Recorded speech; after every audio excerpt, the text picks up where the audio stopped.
One of the reasons why François Bayrou has decided to essentially throw himself on what could be the political funeral pyre, if you like, is because he said, look, the yawning budget deficit of France that stands at 5.8%, that's almost double the Eurozone 3% limits, is totally unsustainable. The bond markets are likely to get spooked in the next year or two, and France could be facing a sort of Liz Truss-like moment. Now, though political crisis is almost sort of a way of life in France, when the Prime Minister, François Bayrou, announced a vote of no confidence for just in 2 weeks' time, it set Paris stock markets tumbling and borrowing costs rose sharply.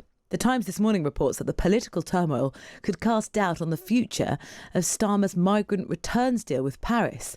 So how serious is this crisis for the French government and our own? Nina Dos Santos is the former Europe editor at CNN and joins us now. Nina, good morning. Good morning, Rosie. Hi. You may be thinking I've got deja vu here, literally, because we just had a vote of no confidence in the French government. Why has the new French Prime Minister made this gamble and called the confidence vote on himself?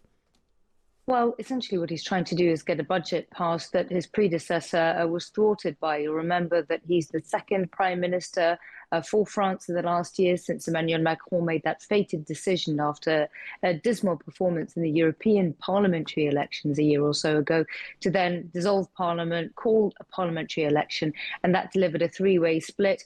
He initially put in place as a prime minister the former Brexit negotiator, Michel Barnier. He tried to push through an austerity budget. He went through 3 months of wrangling and eventually stepped down in December of last year. And then he was replaced by the 74-year-old François Bayrou, another, this time a stalwart figure who's been very much a sort of mentor to Emmanuel Macron. And he's made it very clear that he's in no mood for dilly-dallying for the next 3 months between September and December. What he wants to do is essentially play a political game of chicken and to say, look, I'm going to link this austerity budget to a vote of no confidence. So it's up to you, opposition parties. If you want to vote the budget down, you have to vote my government down. And then that is explicitly the choice you're making for the French people. More political turmoil. It's fair to say there's quite a lot of financial turmoil in France right now. Yes, that's right. And this is a real concern for the Eurozone as a whole. So France has 114% debt to GDP ratio. That is, the likes of Italy and Greece territory. So it's very much one of the highest indebted countries inside the EU. And it's also a much bigger economy than those other countries.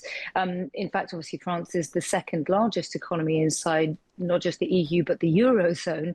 And as such, its heavy indebtedness has really spooked the bond markets. One of the reasons why François Bayrou has decided to essentially throw himself on what could be the political funeral pyre, if you like, is because he said, look, the yawning budget deficit of France that stands at 5.8%, that's almost double the Eurozone 3% limits, is totally unsustainable. The bond markets are likely to get spooked in the next year or two, and France could be facing a sort of Liz Truss-like moment. The problem is that successive polls have showed that the French are in no mind to take any austerity pills at the moment and don't view the situation quite as seriously as potentially their prime minister and the bond markets do at the moment.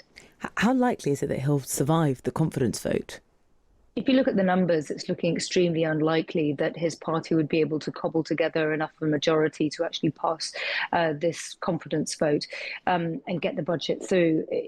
As I was saying before, he's part of the sort of centrist bloc of Emmanuel Macron. But since Macron called those parliamentary elections a year ago, essentially what that did was it delivered a three-way split between the socialists and the far left, France Unbowed on one side, the centrists more or less in the middle, and then the far right of Marine Le Pen and Jordan Bardella's National Rally Party with some remnants of the centre-right Republican offshoots there.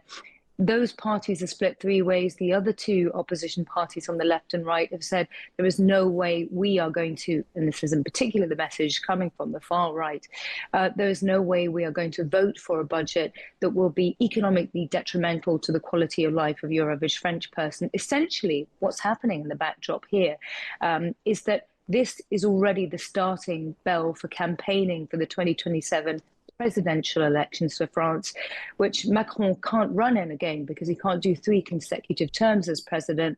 And the power vacuum is leaving a very, very unstable situation. Question is whether or not Macron will actually have to be forced. He can't step down, but to dissolve parliament and go for another set of parliamentary elections pretty soon. Technically, by law, he can, because a year has passed since there was the last set of parliamentary elections. But he said he doesn't actually want to dissolve parliament at the moment and go for another rerun, but he may well have to. And in the meantime, Nina, the British Prime Minister is looking on, slightly aghast. Well, first of all, at the financial problems that France are grappling with, not too dissimilar to our own.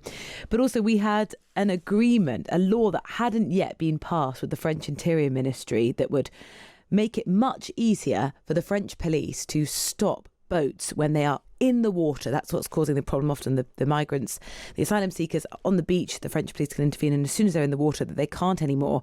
That piece of legislation, what happens to it amidst all of this political chaos? Well, this is a big problem for Keir Starmer as well, who must be looking on at this situation and thinking this is the one pilot scheme that I had to try and deport migrants to the other side of the Channel. Macron was on a state visit just a couple of months ago this summer, and this was one of the big fruits of their negotiations. And it could end up that actually the interpretation of French law won't get changed in the way that it needs to with this package of laws that technically have been put forward by this current government of France, this unstable minority government led by François Bayrou. And you can imagine for France facing this big economic crisis moment, if indeed it is as bad as Bayrou reckons, frankly, one in, one out migrant boat deal with the United Kingdom at the moment isn't really one of the top sets of priorities that the French government is having to deal with. They've got the security of the EU, with regards to Donald Trump's possibility of negotiating a potentially botched peace deal in Ukraine to consider. They've got, as I was saying before, bond premiums for 10-year French bonds that are trading at levels like, for instance, Italy. We haven't seen that since the 1970s. And real pressure here from all sorts of groups inside France to take to the streets on the 10th of September. That's just 2 days after this no confidence vote that François Bayrou has announced, to potentially block half of France to protest against these cost-cutting measures that the government is desperately trying to put through. So as you can imagine, the issue of migration, yes, although it remains a hot political potato in France as much as it is in the UK, at the moment that migrants boat deal probably isn't top of François Bayrou's list, or anybody who comes to replace him thereafter if he loses this vote of no confidence in 2 weeks. Nina, thank you very much for the explainer. Nina Dos Santos, the former CNN Europe editor.